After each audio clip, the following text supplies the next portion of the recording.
Welcome everyone this afternoon to Littleton School District's virtual town hall on the reopening of schools next year. We're glad you're able to join us today. We have about 30 or so people on the Zoom so far. We do anticipate having some more people come in as we get going, but we wanted to get started and thank you all for participating. We're going to do a little bit of information to start out, and then we'll collect information and we'll go through with everybody who's on the Zoom today how we're going to do that. The governor had a press conference today, which has changed a little bit of our setup for the day. And so we've made a couple changes to our slides, but we're going to go through some information. And actually, I think there's a slide up here that says what we're going to try to do in today's town hall. And that's cover a little bit about what we've been doing to support the learning community here at Littleton. Share some information about what we know so far and what we expect to have happen and find out in the weeks to come. And then the last thing we'll do is solicit feedback to help guide those decisions. And the governing board will be making some choices here in the next month about opening of school, and your input will be shared with them so that they'll have that as they have those discussions. So since the order to close schools came out after spring break, a lot has happened. The district and the staff scrambled pretty quickly to put together within a week some support for learning at home, and that happened on paper. There were online activities that students could do if they had access to the internet, and that's a large majority of our kids. And then there were some other distance supports, teachers who put out Loom videos and who did Remind and other kinds of online support for kids. We actually had some people Zooming with parents to help them support their child. So there were a lot of different kinds of activities happening in the fourth quarter. We're planning summer school for a select group of primary age kids who are struggling with reading to try to help them catch up. We also had information that came out on social emotional learning and support. Our social workers put together a great set of resources, both for groups and for people who may have had individual problems. There's a lot of stress that's been placed on people and families because of sudden changes in work. I think one of the estimates was about a fourth of the country is out of work because of the virus. And that's added a lot of stress to people's homes. And so the school district's been working to help support families in our community as they work through those things. We gave out about 316,000 grab-and-go meals in the fourth quarter. And summer feeding actually starts now. That's happening at 2 campuses at Estrella Vista and at Country Place. And people will be able to pick up meals Monday, Wednesday, and Friday, and that'll include some hot food over the summer. So we're excited about being able to provide that for the community. There's been a lot of stress in communities across the United States with kids going hungry because schools are closed, and we owe a great deal of thanks to our food service company, Southwest Food Service Excellence, for the tremendous job they've done in responding to the need for food in our community and putting out so many meals in a curbside delivery model that's really never been done before this year. So our thanks to them and all of the staff that really rallied to get all of these things done and ready for the community. And it's been challenged to do it with some distance, but the district's actually been able to do quite a lot to support the kids in the community through this epidemic transition. So what's been happening at our campuses is some deep cleaning. We always clean campuses over the summer, but of course, because of the presence of viruses, deep cleaning's taken on a little bit of a different approach this year, and so you'll find actually people going around and cleaning up after people as they go through buildings to make sure that those are kept clean and aseptic. We've ordered extra supplies, sanitizers, and wipes, and those kind of things that'll be in continuous and ongoing use for people who are in our facilities. And there are some challenges with that because all of the schools across America are trying to buy the same things at the same time. I think right now we're good on toilet paper, but other things that schools are going to need to start the year may be a challenge. And we're planning for multiple scenarios. So in a slide coming up, I'm going to talk about a little bit about the governor's press conference today, but the scenarios really will be impacted by health guidelines, guidelines that will come out next week from the Department of Ed, decisions from the school board, and to a great deal what parents choose to be best for their own children.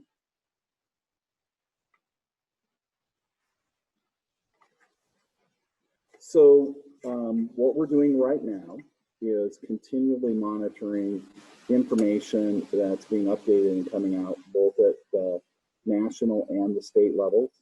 As I said, the governor just had a press conference from 2 to 3 o'clock today, and we've already tried to work a couple changes into our slides in our meeting today to help reflect that and keep our community informed. Decisions are going to be based on staff and student safety first. One of the things that we know about learning is that people don't learn well if they don't feel safe. And that includes both physical and emotional well-being. That's a foundation of everybody's ability to learn effectively, retain, and recall information. And it is the most important function that we have. As we explore a variety of scenarios to accommodate student learning, we're going to be looking at guidance and orders that are given.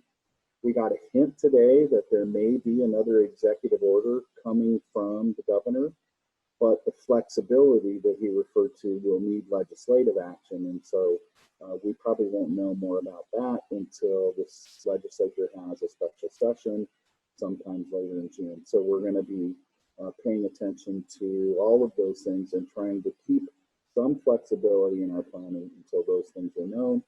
And then today, gathering feedback from student, staff, and our community. So we've got feedback from the students, and they were fantastic.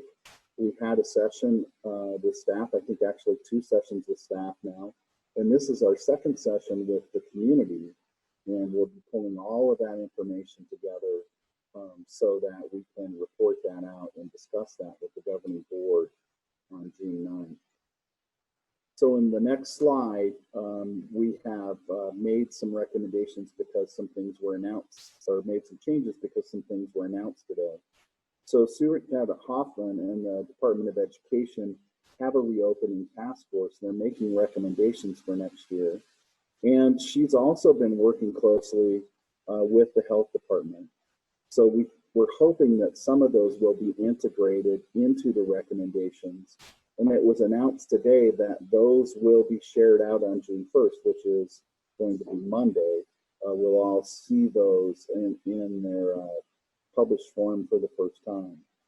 And then the governor said today that DHS has approved the opening of schools in phase 1. Phase 1 normally means that you can't have groups greater than 10, but DHS has approved the opening of schools because there are other health factors involved in students not being able to go to school. And hopefully we'll know more about that when other information is released next week. But that's hot off the press conference as of this afternoon. So in the next slide, we'll have an effort by our staff to pull together everybody's comments. And so as people are contributing them, they'll be organized under themes that are attributed to staff, students in the community. And the governing board will have some discussion of those. I think the governing board is going to have their discussion in 3, 4, 5 segments, including community input, governing board members' own concerns, some exploration of models for how the school year could start, and then what the implications would be for planning and budgeting. And all of that will happen at the June 9th governing board meeting. One of the things that we're doing in the next slide is trying to follow the CDC guidelines that have already been put out.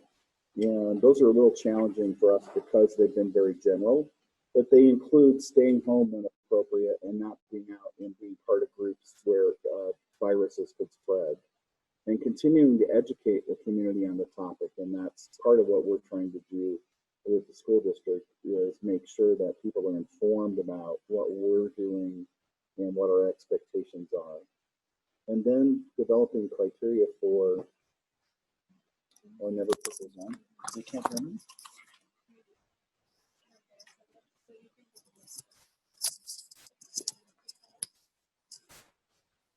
All right. I'm not, I guess I need to be closer to my microphone. Is that better?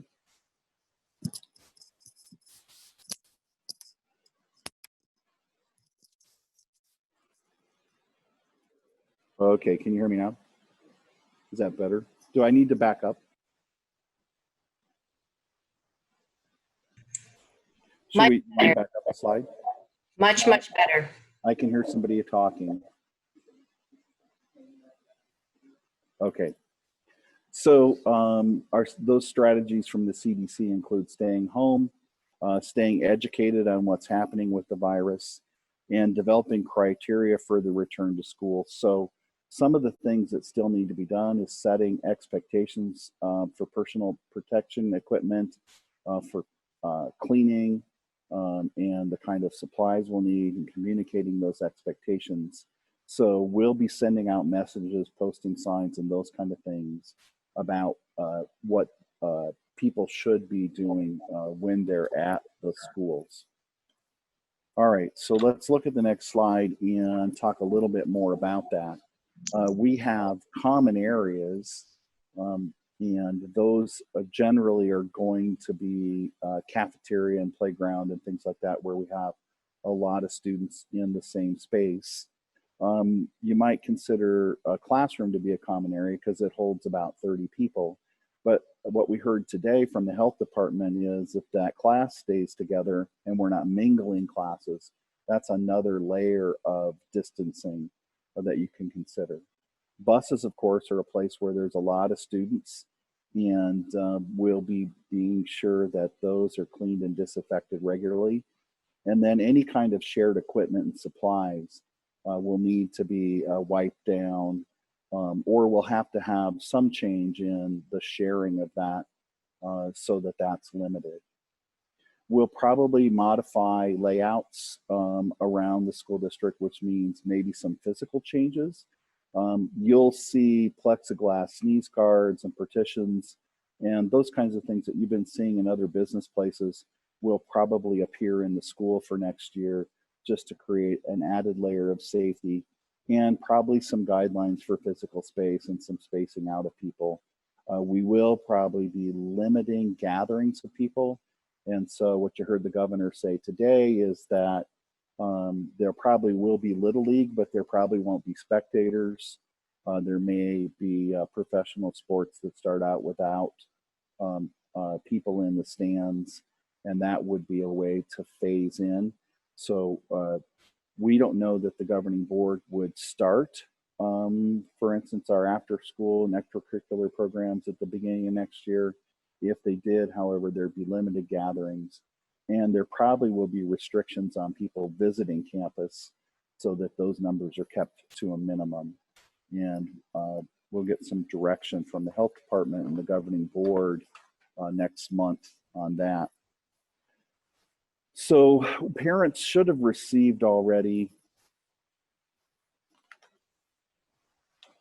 Oh, so one of the things that the governing board will be discussing is a variety of models. So models for delivering instruction could include things like actually having everything happen at school, but with some protective equipment and social distancing, or having everything happen online and having virtual classes only.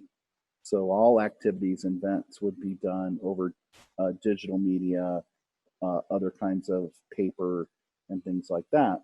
And so there would be maybe some combination of digital, virtual, and in-person that might be able to be used, but probably we're not going to see things go back to the way they used to be. There'll be some modification for health and safety when people come together around the schools. And we'll try to be really clear about what all of those should be.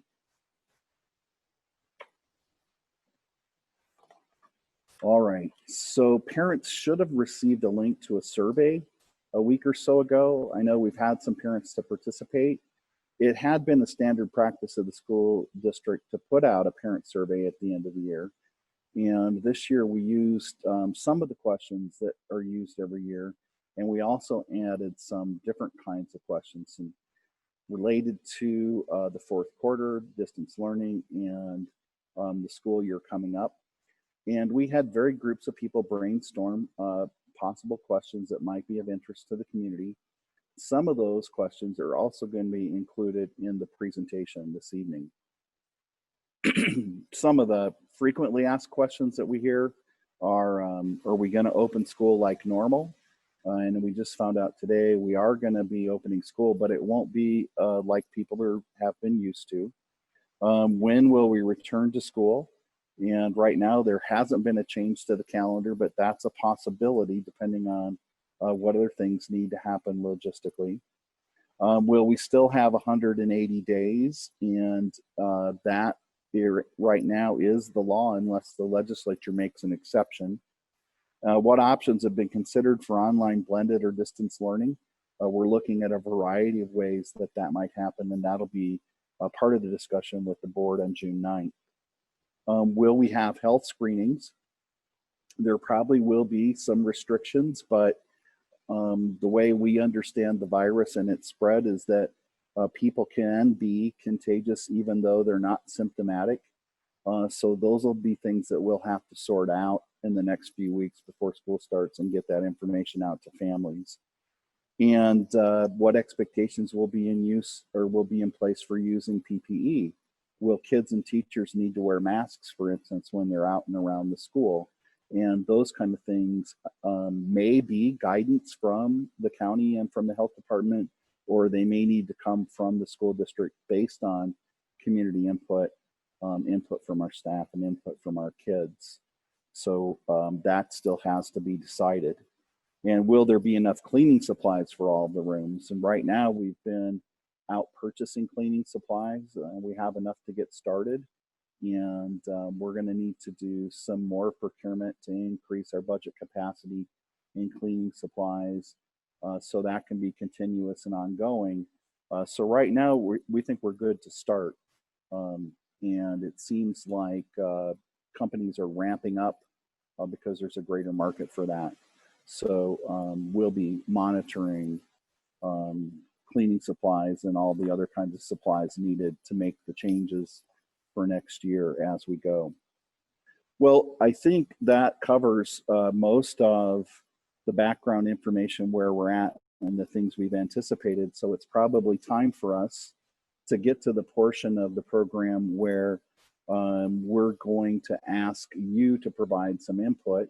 We have a program called a Padlet, and when you logged on, if you clicked on the chat portion of your Zoom, you should see a link that popped up. And so I'm going to go right now and check to make sure that's there. I can see there's one comment and a link. So the way you do this is you click on that link in the chat room. That's going to open up a Padlet, and then we're going to do a short demonstration on how to navigate the Padlet so you can participate in the town hall, and we can capture all of your comments and then categorize them and share them with the board when they convene June 9. So I'm going to leave the screen right now and turn that over to one of our great teacher facilitators who's going to help work you through getting started on Padlet feedback.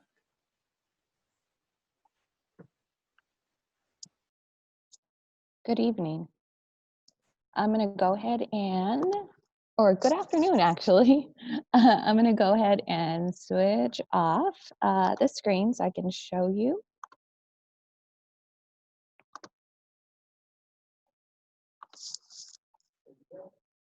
Okay, so once you click on the link, it's going to direct you directly to the Padlet. And as you can see here, we have it categorized into 10 columns. So you have 1 through 10, and then the last one is actually number 11, where you would do questions and answers, or actually questions and concerns.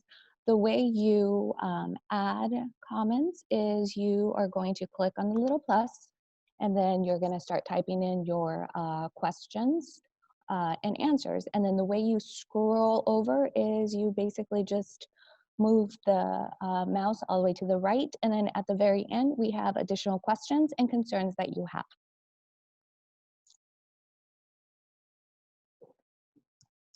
So we'll take a few minutes for you to start entering questions, and then Dr. Freeman will be back with you.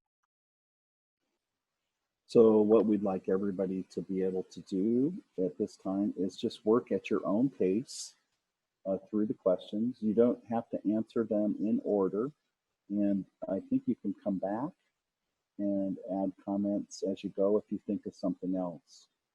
One of the tricks that we learned when we did this yesterday is that if you refresh your screen, you'll be able to see what other people are writing. And so as you do that, you might get some other ideas based on the comments or concerns of other people in the community. So if you feel like you're stuck and you're not sure what to write, you might try refreshing your screen and seeing what other contributions people in the community are making. And again, I want to thank you for taking the time this afternoon to be part of this and to put some comments down for us. And we'll give people a little time to work, and I'll come back and join you in a few minutes.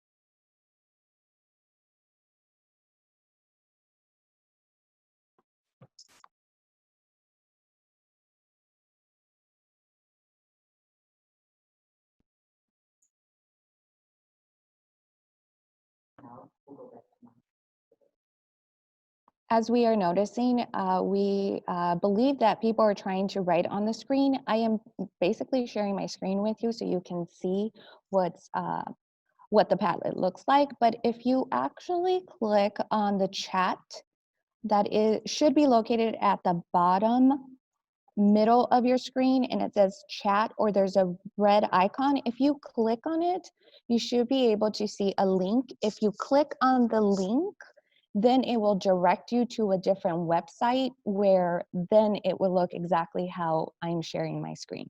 So as we can notice, we see the little scribbles around. That just means people are using their phone or their iPads or their touch screen, and they're trying to write on it and scroll over. So if you could please click on the link that's in the chat, so then you can go directly to the website. Thank you.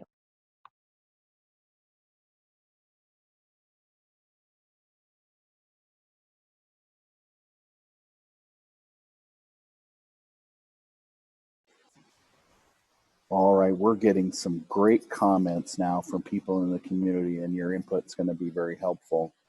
Let's see some of the questions. There's one about splitting into 2 sessions, and the problem with that would be there'd be twice as many teachers. So unless there's that kind of budgetary relief, we will be looking at all of the options, that are within the discretion of the board. And it might be possible to split up some of the day for the younger students because the hours required by the legislature aren't quite as great, but still it would be quite a challenge without additional support from the legislature. And it looks like we're going to need the legislature to give us some guidance when they convene in the special session on COVID relief in June. And some of our decisions may need to be postponed until we hear from the legislature. But they're great questions, and we're going to be sure to pass those along to the board so they know what kind of things our community is thinking about and concerned about. And again, let me thank everybody for logging on today and participating. Know that your comments are being captured and they're going to be cataloged and shared so that the time you've given to the school district is valued. We're going to let people continue to work on the Padlet, so the Padlet will stay open even though the town hall will come to a close shortly. So if you still have things that you're typing, don't panic. You can continue to finish your work. If you get other ideas, you can add those. And let's see, then we have one final slide, and that is just thanking everybody for their participation. This week we tried virtual town halls for students, for staff, and for our community. It's the first week we've ever run anything like this, and we've been really excited to see the participation and the kind of feedback we've gotten. So again, we appreciate you making time for us and giving your feedback. I want to thank everybody for participating. We're going to sign off of the Zoom meeting, but like I said, the Padlet will still be open for a while for people to finish their thoughts. Thank you, everybody. Thank you to the staff who helped out and all the work that went into preparing the town halls. We look forward to being able to share more information, get some decisions made, and get those out to the community in a fashion that's timely so families can plan as well. And that's it for this evening. Thanks.